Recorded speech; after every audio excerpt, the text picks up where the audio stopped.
네, 여러분 안녕하십니까. 뉴스와이드 시작하겠습니다. 내란 특검이 한덕수 전 총리를 소환했습니다. 윤석열 전 대통령의 혐의를 다지기 위한 수순이라는 해석입니다.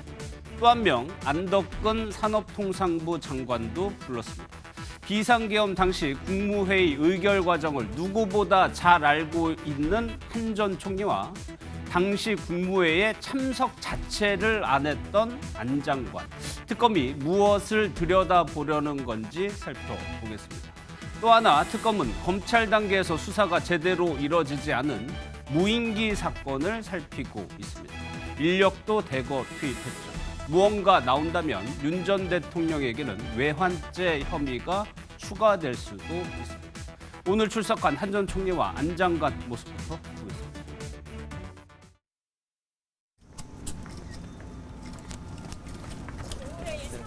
오늘 어떤 혐의로 조사받으러 오셨습니까? 글쎄요, 외환 혐의 관련해서 말씀하실 게 있으십니까?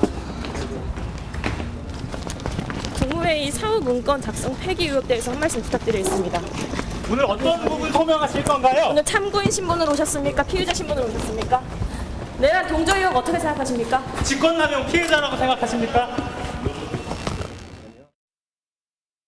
네, 세 분과 이 내용부터 살펴보도록 하겠습니다. 서영주 맥정치사회연구소장, 정광재 국민의힘 대변인, 서정민 변호사 나오셨습니다. 어서 오십시오. 안녕하십니까.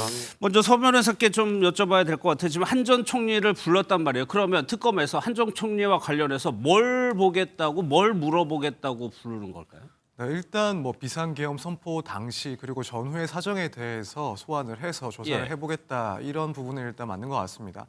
사실 일단 특검이 시작되면서 당연히 일단 한 전 총리에 대해서 소환 조사는 이루어질 것이다 이렇게 충분히 예상은 할 그렇죠. 수가 있었고 예. 왜냐하면 특히 당시 이제 비상계엄을 선포되면서 그때 이제 국무위원들이나 혹은 한 전 총리가 어떠한 구체적인 논의가 있었는지 객관적인 증거가 있다거나 혹은 확인되는 사실관계들이 명확하지가 않은 부분들이 있었습니다. 따라서 국무위원들을 포함한 또 한덕수 전 총리에 대해서도 소환은 이루어질 것이다라고 당연히 예상은 할 수가 있는 사항이었고 마찬가지로 이제 해당 관련 내용들을 물어볼 것이다라는 것은 이미 예측이 되는 사항이긴 했는데 이제 조금 더 들어가자면 최근에 이제 강희구 전 부속실장을 조사를 했었습니다. 그리고 이 강 전 부속실장 같은 경우에는 받고 있는 의혹 중에 하나가 하나는 국무회의 당시에 실제 회의와 다른 내용의 그런 회의록을 작성했다라는 의혹을 받고 있었고 또 하나는 이제 비상계엄 선포문을 비상계엄이 해제된 이후에 그때 가서 사후에 새로 작성을 하고 이 문서에 한 전 총리를 포함해서 국방부 장관 등의 그런 부서를 받았다. 물론 이 부분 나중에 폐기되긴 했었지만은 절차적인 그런 흠결을 덮기 위해서 해당 문건을 사후에 작성을 했다라는 그런 의혹도 제기가 되었던 사람입니다. 여기에 결국에는 한덕수 전 총리가 서명을 했다라는 의혹이 포함되어 있는 것이기 때문에 특검 입장에서는 이 비상계엄 이후에 이 선포문에 서명을 한 이유에 대해서 사실 질문을 할 수밖에 없는 그런 상황이라고 보여집니다. 따라서 그동안 한 전 총리가 이 비상계엄 선포 당시 그전에는 미리 알지 못했고 또 회의 과정에서는 반대했다고는 하는데 이후에 이런 선포문에 대해서 추가로 서명을 하고 폐기를 시킨 것.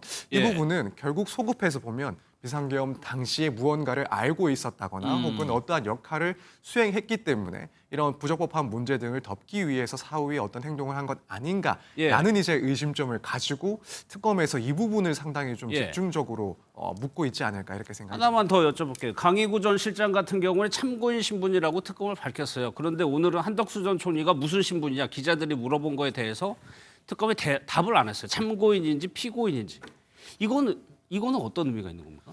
네, 일단은 지금 특검에서 실제로 한덕수 전 총리에 대해서 피의자로 설정을 하고 진행을 하는 것인지 아니면은 아직 그 단계까지 이르지 않은 증인에 해당하는 참고인으로 보고 조사를 시행하고 있는지는 정확하게는 입장을 밝히지 않았을까 그러니까 모르겠습니다. 그게 바뀔 수도 있을까요? 네, 그렇습니다. 그래서 만약에 참고인 같은 경우에는 해당 사건에 대해서 일종의 증인처럼 증언을 진술받기 위해서 소환을 해서 조사를 하는 그런 방식인데 그 내용을 들었을 때 해당 혐의와 관련해서 피의자로 전환을 해야 될 것 같다. 어떤 혐의가 본인에게도 인정이 된다라고 한다면 이제 한덕수 전 총리가 뭐 참고인 신문으로 시작이 됐다 하더라도 피의자로 전환이 될 수가 있습니다. 또 예. 한편으로는 뭐 참고인 신문도 여전히 유지가 되면서 다른 국무위원들에 대한 그 진술을 또 확보를 할 수도 있기 때문에 예. 어쨌든 지금 혐의가 어느 정도까지 포착이 됐고 또 입증이 되느냐에 따라서는 뭐 특검에서는 시기에 따라서 한 전 총리를 피의자로 보고 조사를 또 진행할 예. 수도 있습니다. 일단 특검에서는 출국 금지까지 시켰다는 보도도 나오고 있습니다. 그러니까 소 소장님 일단 한 전 총리 본인과 관련된 혐의가 있는 거고 토요일 날 윤석열 전 대통령 또 소환되잖아요. 윤 전 대통령과 관련된 혐의도 있는 것 같아요. 일단. 그렇습니다. 사실상 뭐 소 변호사님께서 잘 설명을 해주셨는데 참고인이든 피의자가 아니든 간에 그 중간에 있는 영역에서 소환한 것 같아요. 한덕수 전 총리는. 예. 참고인 조사를 통해서 조사를 하다가 피의자로서의 혐의가 충분하다고 판단이 되면 피의자로 전환해서 곧바로 수사를 진행하겠다. 예. 라는 것들이 뭐 저는 특검의 생각인 것 같고요. 출국 금지 부분을 하는 거 보면 피의자로 전환될 가능성이 크다라고 보는 게 조금 상식적일 것 같습니다. 예. 다만 한덕수 전 총리가 지난 대선 기간에 국민의힘 후보로서 나오기 위해서 무소속으로 여러 가지 활동을 하던 차에 나왔던 발언들. 예. 본인은 내란의 어떤 혐의에서 자유롭다. 헌법재판소에서 내가 내란의 관계성이 없다는 걸 입증해 주지 않았냐. 그런 좀 비상식적인 얘기를 했어요. 논리 안 맞죠. 예. 왜냐하면 헌재 자체는 자격 심사라는 데시지 그 죄에 대한 판단을 하지 않는 것이기 때문이죠. 그럼에도 불구하고 지금 현재 현 상태를 보면 국민의힘은 그래도 안도의 한숨을 쉴 수 있다. 예를 들어서 한덕수 전 총리가 당시에 국민의힘 후보로서 김문수 후보를 낙마시키고 한덕수 전 총리를 세웠었다면 예. 사실상 내란에 어떤 가담했던 혐의가 있는 사람이 국민의힘의 대선 후보로서 출마를 하게 되는 역사의 오명을 예, 안을 예. 수 있었다는 점에 있었을 때는 그래도 국민의힘 입장에서는 한숨을 돌릴 수 있는 대목이다. 예. 저는 좀 그런 부분도 좀 봐야 될 것 같습니다. 그러니까 정광재 대표 지금 뭐 다른 국무위원들은 정치권에 뭐 그렇게까지 큰 파장은 없겠지만 한 전 총리는 서 소장이 얘기한 것처럼 그 파장이 어떤 혐의로 뭐 기소되느냐 마느냐 어떻게 되느냐에 따라서 국민의힘도 조금 영향을 받을 수 있을 것 같아요. 근데 사실 그 한덕수 전 총리가요, 5월 11일에 우리 당이 한덕수 전 총리로 후보를 교체하려고 했지만 당시에 당원 전체 그 투표 결과 부결이 됐기 그렇죠. 때문에 그러지 예. 않았습니다. 그 이후 거의 2달 가까운 기간 동안에 한덕수 전 총리는 우리 당의 평당원으로서의 자격만 유지하고 있을 뿐이지 우리 당과는 이렇다 할 관계를 맺고 있지 않습니다. 그래서 이 부분과 관련해서 국민의힘과 연관 지으려고 하는 것은 좀 무리한 해석이라고 보고요. 예. 12월 3일에는 당시에 국무총리 한덕수가 존재했었지 국민의힘과는 그렇게 관계가 당시에는? 깊은 예. 관계가 아니었다는 점을 고려한다면 이것이 국민의힘으로 어떻게 번져서 한덕수 전 국무총리와의 관계를 국민의힘과 연관 지으려 한다는 것은 예. 전 지나친 뭐 정치 공세 성격이 있다고 보기 때문에 예. 국민들도 그것에 대해서까지 공감하려고 하지는 않을 것 같습니다. 그러면 지금 국민의힘이 윤 전 대통령을 보는 시각과 비슷한 겁니까? 한 전 총리를 그거보다도 훨씬 더 멀죠. 더 사실 멀다? 윤석열 예. 전 대통령은 우리가 2022년에 우리 당이 배출한 대통령 후보로서 대통령에 당선돼서 정권을 교체한 공은 있다고 생각합니다. 예. 그러나 무리한 어떤 극단적인 정치 행위로 인해서 어떻게 생각하면 이 국민의힘에는 돌이킬 수 없는 피해를 안긴 분이 윤석열 전 대통령이라도 할 수 있습니다. 예. 근데 사실 그 한덕수 전 국무총리는 5월 10일에 그 책임당원으로 한번 가입한 거 외에는 그 전에도 그 이후에도 당과 직접적인 관계를 찾아보기는 어렵기 때문에 예. 한덕수 전 총리에 대한 책임론을 우리 당으로까지 확산시키려고 하는 시도도 별로 없을 것 같고요. 저는 예. 그것에 대한 공감대도 없을 것으로 예상합니다. 소장님 짧게. 아니 제가 뭐 국민의힘이 지금 책임을 물라는 게 아니라 네. 국민의힘은 참 다행이다라고 안도의 한숨을 쉴 거라는 얘기죠. 그렇죠. 그러니까 사실상 그 지금 현재 지도부를 구성하고 있는 친윤그룹에서 지난 5월 10일 날 김문수 후보에서 한덕수 후보로 바꾸려고 이거 명확하게 행위를 했었잖아요. 그런 행위가 당원들로 인해서 막혔던 것이지 예. 지금 현 지도부는 내란의 어떤 동조의 혐의가 있는 분을 예. 본인들의 자당의 대선 후보로 세우려고 했던 겁니다. 그런 차원에서의 안도의 한숨이 있는 것이지 제가 뭐 한덕수 전 총리와의 어떤 국민의힘의 책임성 예. 그거를 말씀드리는 건 아니다. 알겠습니다. 그런 말씀입니다. 서 변호사님 하나 더 여쭤볼게요. 안덕근 장관 같은 경우에는 국무회의에 참석 자체를 안 했어요.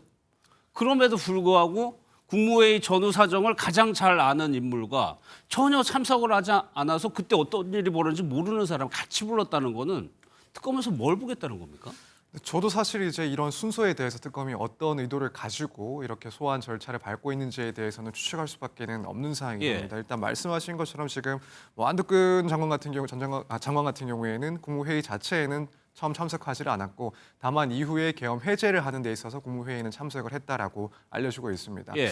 그렇다면은 일단 계엄 전에 있었던 뭐 국무회의와 관련해서 물어볼 수 있는 부분은 뭐 사실상 전무하겠지만 이후에 이제 계엄 해제와 관련돼서 있었던 국무회의에서 각각에 참석했던 국무위원들이 어떠한 입장을 보였는지 또 뭐 윤 전 대통령 측의 반응은 어땠는지 일단 이런 내용들을 조사하기 위해서 소환을 한 것이 아닌가라고 생각이 들고 또 한편으로는 이제 결국에는 당시에 이렇게 참여를 했던 국무위원들에 대해서 아무래도 혐의점에서 조금 거리가 먼 사람을 또 한번 소환을 했을 때 관련해서 조금 자유로운 진술들 혹은 조금 더 객관적인 그런 진술들을 확보할 수도 있는 측면이 있다라고 보여집니다.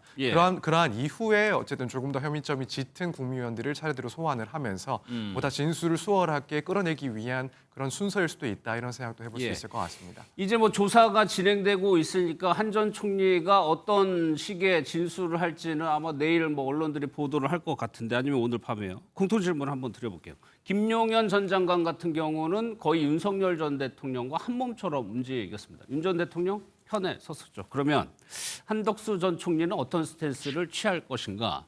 한번 질문을 드려볼 텐데 소 소장님은 어떤? 일단은 한덕수 전 총리는요 부인할 가능성이 높죠. 국무회의가 정상적이지 않았다라는 것들을 수차례 얘기했습니다. 그렇죠. 헌재도 헌재에서도 그랬고 얘기했고, 국회에서도 그렇죠? 그랬고 본인은 일단은 정상적인 국무회의가 아니었음을 국민들한테 얘기하면서 뒤로 빠졌었습니다. 그러면 그러한 스탠스를 유지할 가능성이 높은 것이고 또 김용현 전 국방부 장관과의 비교를 하면 안 되는 이유가 김용현 씨 같은 경우는 사실상 지위가 국방부 장관이라서 그렇지 내란 우두머리예요.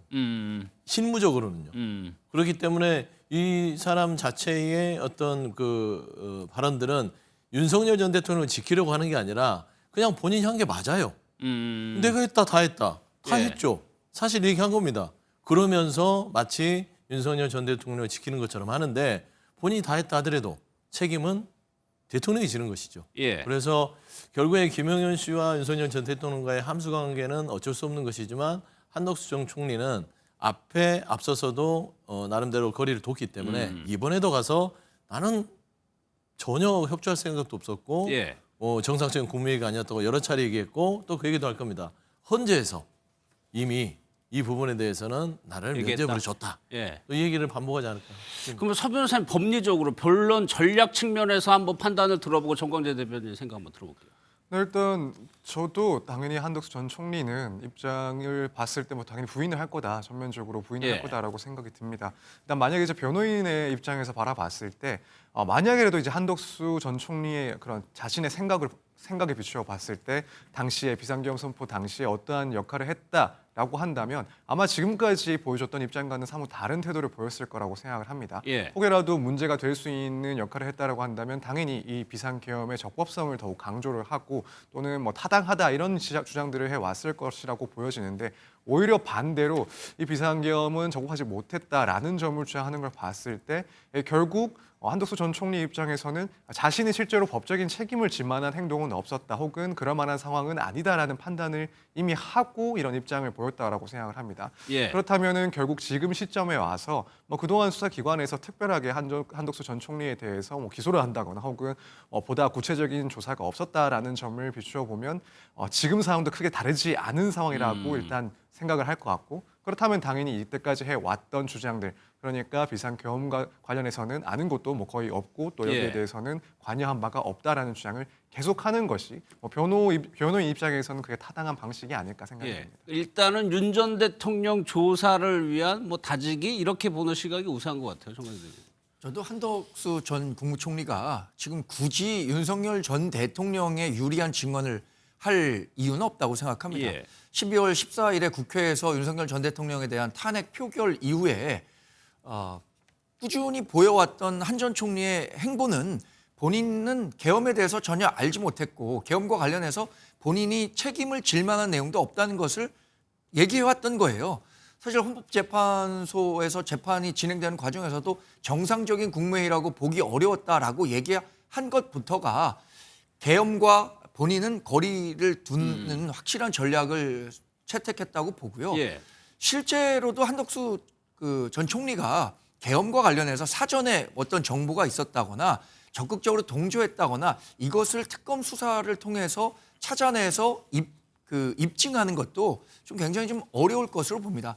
한덕수 총리가 50년간 공무원 생활을 한 분입니다. 총리도 2번째 했던 분이고요. 그 과정에서 아마 본인이 할 수 있는 일과 할 수 없는 일, 법적으로 문제가 되는 일과 그렇지 않은 일에 대해서 본능적으로 알 수 있지 않았을까라는 생각도 갖고 있습니다. 알겠습니다. 윤석열 전 대통령 토요일 날 소환되는데 결론이 났습니다. 이제 나오는 걸로 결론이 났는데 또 애매하게 또 뒷맛이 좀 남기기도 합니다. 민주당 주장부터 한번 좀 들어보도록 하겠습니다. 특검은 윤석열에게 5일 오전 9시까지 출석하라고 통지했습니다. 특검 무력과 수사 지연 전략을 쓰면서 국면 전환을 노리는 윤석열을 당장 재구속해야 합니다. 특검의 수사를 의도적으로 방해하는 변호인들에 대한 법적 조치도 망설이면 안 됩니다.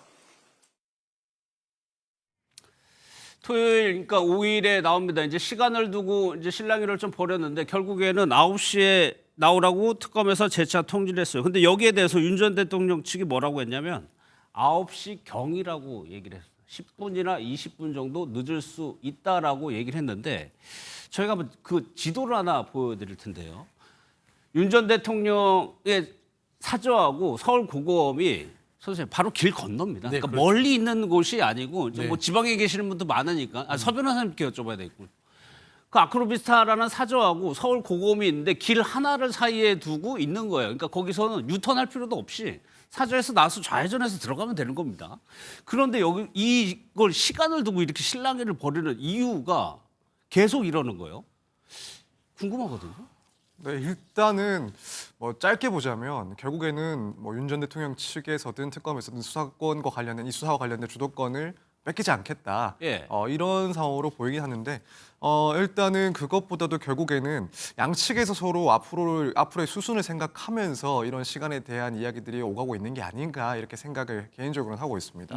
우선 뭐 특검 측에서 이렇게 시간을 9시로 고집하는 것, 뭐 윤 전 대통령 측에서 10시로 변경을 요구하지만 여기에 대해서 양보를 하지 않는 것, 이 부분은 아무래도 특검 측에서 향후에 그런 강제적인 신병을 확보하기 위한 그런 수순을 생각하고 있는 건 아닌가. 예. 예컨대 뭐 체포영장 나아가서는 구속영장까지도 조금 고려를 하고 있기 때문에 이러한 강경한 태도를 보이고 있는 것 아닌가라는 생각이 듭니다. 왜냐하면 결국 이제 특검 측에서 향후에 이런 과정에서 강조를 할 수 있는 것은 예를 들어 구속영장 등을 청구를 할 때 그동안 윤 전 대통령의 수사에 참여하는 방식을 봤을 땐 상당히 비협조적이었다. 예. 따라서 뭐 증거 인멸을 우려할 수밖에 없다라는 그런 사유를 또 제시를 할 수가 있습니다. 그래서 특검 측에서는 이런 점까지 또 고려를 한 그런 반응이 아닐까라고 생각이 들고 또 이제 반면에 윤 전 대통령 측에서는 뭐 이후 뭐 재판 절차를 조금 염두에 두고서 이런 문제 제기를 하고 있는 것이 아닐까라는 생각이 예. 듭니다.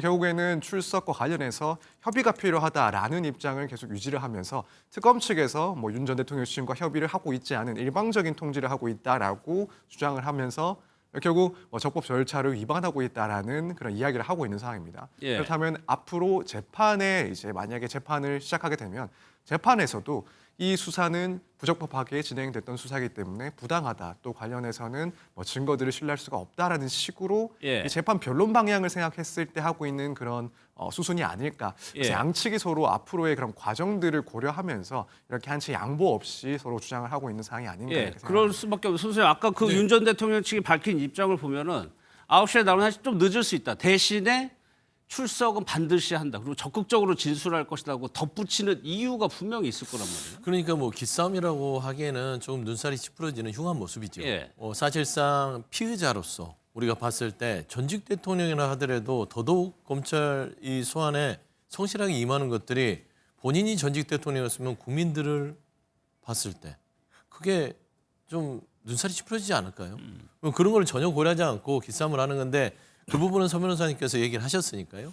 다만 저는 지금 현재 윤석열 전 대통령은 사실 특검이 본인에 대해서 구속영장을 청구할 거를 알고 있는 것 같고요. 예. 그런 부분에 있어서 본인의 지지자들에게 내가 머리 숙이고 끝까지 가지 않았다. 아. 내가 머리 들고 특검과 대항하고 있으니 예. 나에 대한 응원을 보내주라. 나 윤석열이다.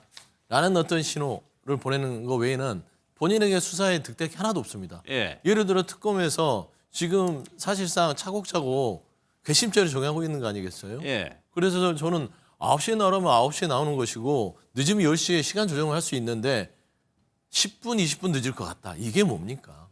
이게 무슨 말장난하는 것처럼 보이잖아요. 예. 그냥 9시에 못 나와서 시간이 여러 가지로 그러면 10시에 나오겠습니다. 저번처럼 예. 하면 되는데 그래 9시는 가는데 9시 깨. 그 근처로 갈게요. 예. 라는 거. 이거는 국민들한테 누가 욕을 먹을까요? 윤석열 전 대통령 피의자니까 먹겠죠. 예. 그래서 저는 두 가지를 제안하고 싶은 거는 첫 번째 국회에서 윤석열 전 대통령이 지금 특검에 대해 임하는 이런 자세를 보면 국민들의 여러 가지 불쾌 지수가 높아질 가능성이 높습니다. 예. 사실상 저는 이게 경호원들이 지금 벌써 파면당에 들어서 40명이 경호를 하고 있습니다. 이게 있다 보니까 본인이 여전히 대통령인 줄 알아요. 대통령의 윤례가 받아야지 특검 당시 내가 피의자 한 사람으로 대우한다고 나는 그거 용납할 수 없어 이런 거거든요. 그래서 예. 저는 경호법을 즉시로 입법을 해서 파면당한 대통령에 대해서는 경호를 거둬야 된다. 예. 그래야만 현실 인식이 될 것이다. 그리고 두 번째 특검이 조금 너무 느슨하지 않냐. 아, 오히려요. 저는 그렇게 생각합니다. 예를 들어서 이 소환 통보에 있어서 변호인단과 줄다리기를 할 때 3일날 형사재판 후에 5일까지 좀 나름대로 여지를 뒀잖아요. 예. 저는 이런 방식으로 하면 윤석열 대통령 측에서는 더더욱 아 나의 이 압박 전략과 기싸움이 통했구나 라고 해서 더 수사에 비협조적이라서 특검의 시간은 정해져 있습니다. 예. 그러면 그 시간에 윤석열 전 대통령만 수사하는 게 아니잖아요. 빨리빨리 내란 우두머리에 대한 수사는 끝내놓고 나머지 관련자들을 수사하려면 예. 갈 길이 멉니다. 그래서 저는 윤석열 전 대통령의 수사를 조금 더 강하고 단호하게 해야 될 필요가 있다라고 생각합니다. 그럼 정광재 대변인은 이 부분을 어떻게 생각해요? 좀 느슨하다라고 소 소장님은 얘기를 했는데 뭐 일각에서 그런 얘기도 합니다. 윤석열 전 대통령이 만약에 수사 검사였으면 이렇게 안 했을 거다라는 얘기도 있던데 이 부분은 어떻게 생각하세요? 저도 윤석열 전 대통령이 왜 그 출석 시간과 관련해서 이렇게 1시간 또는 뭐 10분, 20분 단위로 특검과 줄다리기를 하는지 쉽게 이해하기는 어렵습니다. 예. 윤석열 전 대통령이 2017년 당시에 이 관련 적폐 수사를 할 때 얼마나 추상같이 박근혜 전 대통령 또는 다른 그 혐의자들을 대했습니까? 그런 측면에서 본다면 윤석열 전 대통령이 본인이 당당하게 특검 조사에 응한다고 했으니까 특검의 출석 요구에 적극적으로 응한 것이 옳다고는 보는데 예.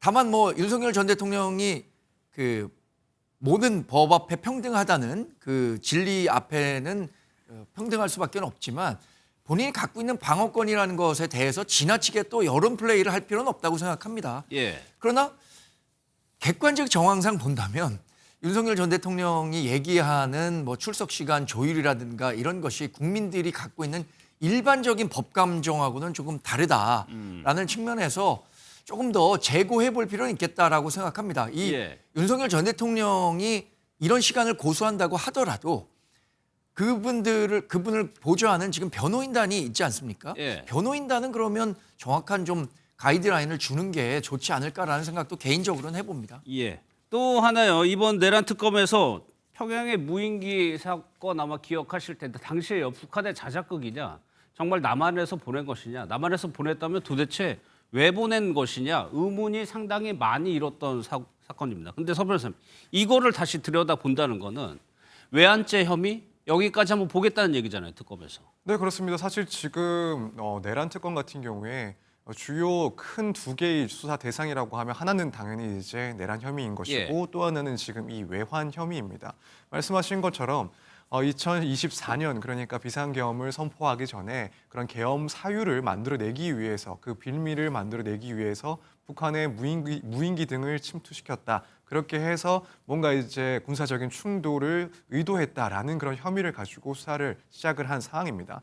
지금 이 특검에선 상당한 수사 역량을 여기에 할애할 것이다 이렇게 일단 보여지고 실제로도 이제 당시에 군에 이제 무인기를 납품했던 그 실무자를 소환을 해서 또 조사를 했던 상황입니다. 예. 왜냐하면 지금 북한에서 발표를 했던 이 남한에서 보냈다라는 그 무인기 그 사진과 우리 군에서 사용하는 그 무인기가 상당히 유사하다라고 일단 알려져 있고 예. 그래서 이제 당시에 이것을 구입하는데 실무적인 역할을 했던 사람을 불러서 관련된 뭐 이런 도입 경위 등에 대한 조사가 이루어졌을 것이다 이렇게 보고 있는데 결국에는 이렇게 뭐 무인기의 도입 과정부터 해서 실제로 어떠한 지시가 있었는지 또 군에서 이 무인기를 북에 보낸 것이 사실인지 또 그 배경에는 어떠한 의도가 있었는지 이 부분에 대해서는 결국에는 집중적으로 조사가 이어질 것이다 이렇게 예상할 수 있을 것 알겠습니다. 같습니다. 김건희 여사 특검과 최혜병 특검도 오늘 현판식을 열고 이제 공식적으로 수사를 시작을 했습니다. 영상 먼저 보겠습니다.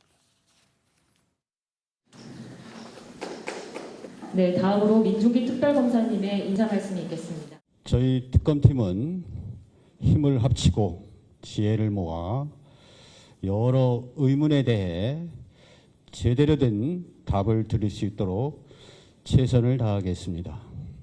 모든 수사는 지나치거나 기울어지지 않게 진행하겠습니다. 민중기 특검의 얘기를 들어보셨는데 선생님 네. 뭐라고 마지막에요? 지나치거나 기울어지지 않게 하겠다고 얘기를 했어요. 근데 내란 특검에서는 법부라기를 얘기를 했거든요. 네. 그거하고 비교해 보면 다소 온도차가 느껴지는 것 같기도 한데 어떻습니까? 뭐 스타일이겠죠. 아무래도 민중기 특검 자체는 이제 그 판사의 예. 이력을 가지고 있고 그러다 보니까 이제 판사들은 대부분 어떤 균형과 어떤 원칙들 사이에서 그렇죠. 정확한 예.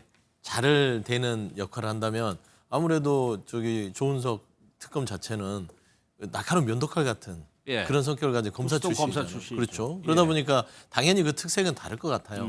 다만 저는 민중기 특검께서 저렇게 얘기한 부분들은 잘했다고 봅니다. 왜냐하면 김건희 특검 자체가요. 국민적 관심사가 가장 높을 거예요. 특검 3개 특검 중에 그렇죠. 왜 그러냐면 내란 특검은 기본적으로 경찰이든 검찰이든 공수처든 수사가 진행된 상황에서 어느 정도 넘겨받아서 내용이 했지만 나왔죠. 예. 김건희 특검은 김건희 씨라는 이 인물에 대해서 대통령 배우자라는 이름으로 지난 윤석열 정부의 검찰이 손도 못했습니다. 16개 혐의가 있는데 그중에 제대로 김건희 씨에 대해 수사한 게 있습니까? 없지요. 예.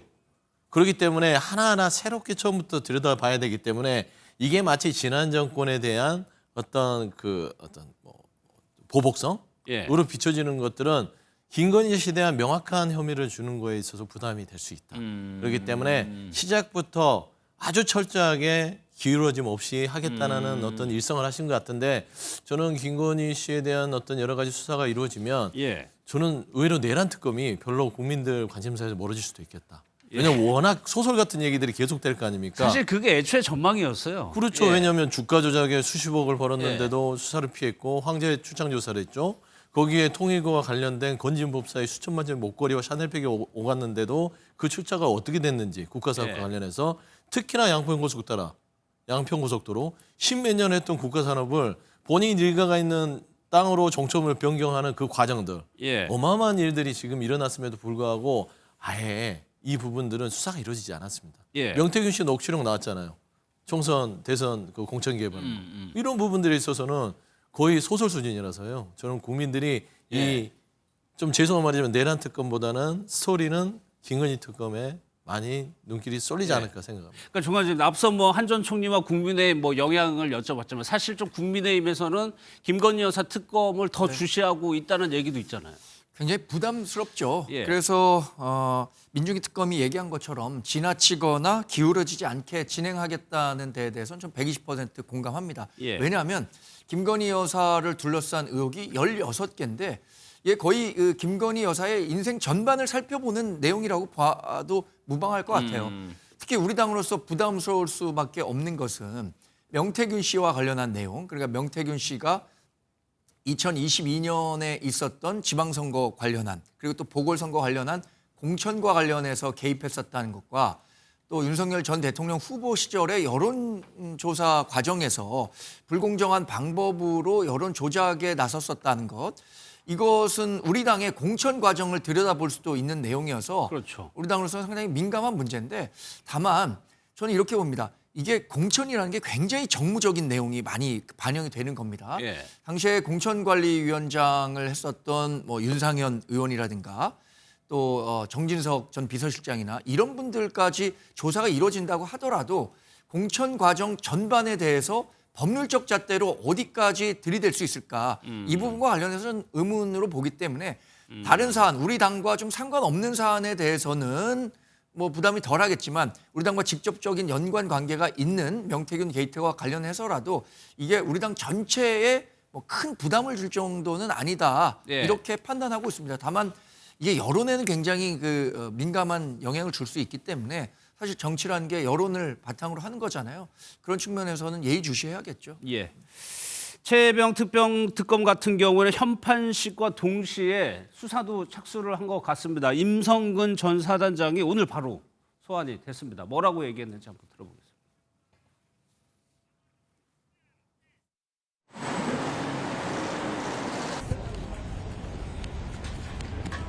손직해병 특검은 철저하게 실체적 진실을 규명하기 위해서 최선을 다하겠습니다.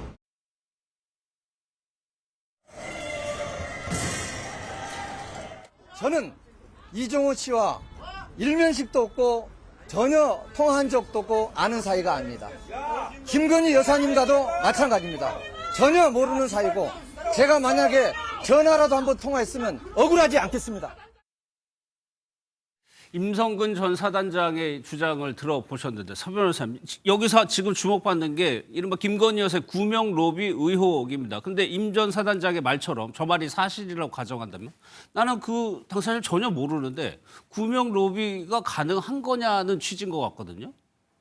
일단 뭐 본인 입장에서는 당연히 어떠한 혐의에 대해서 부인을 하고 있는 사항이었고 또 앞으로도 부인을 할 것이기 때문에 예. 이렇게 일단 진술을 하고 있는 것으로 보입니다. 사실 이런 사건에서 이제 관련된 이 당사자의 진술보다도 또 중요한 것이 결국에는 그 해당 혐의를 받고 있는 구명 로비에 관여했다라는 받고 있는 다른 인물들의 그런 진술들이 더 중요할 수가 있습니다. 또 그 예. 밖에도 정황들이 상당히 중요하게 이 수사에 작용될 수도 있고요. 따라서 지금 일단 이러한 진술이 사실인지 여부에 대해서는 결국 이 관련되어 있는 그런 의혹의 당사자들 이들에 대한 소환 조사라든가 혹은 예. 이 사실에 대해서 어느 정도 정보를 가지고 있는 관계자들의 진술을 확보를 하고 또 그에 맞는 정황들을 확인하는 것이 일단 더 중요하다라고 생각이 됩니다. 그걸 이제 특검팀에서 그거를 이제 제시할 수도 있는 거죠. 네, 그렇습니다.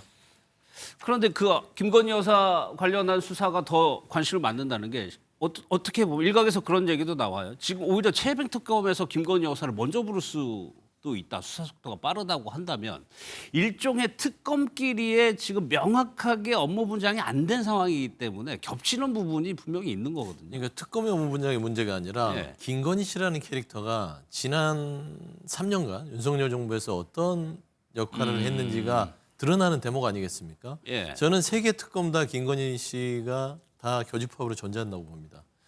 내란 특검에는요. 왜 평온한 멀쩡한 12월 3일 날 이 불법 계엄을 했을까? 예. 그러면 그 배경은 뭘까? 당시 서울청장이 윤석열 전 대통령을 만났을 때 지극히 개인적인 가정사다라는 말 들었다. 예. 그러면 그 가정사가 윤석열 전 대통령에 뭐가 있겠어요?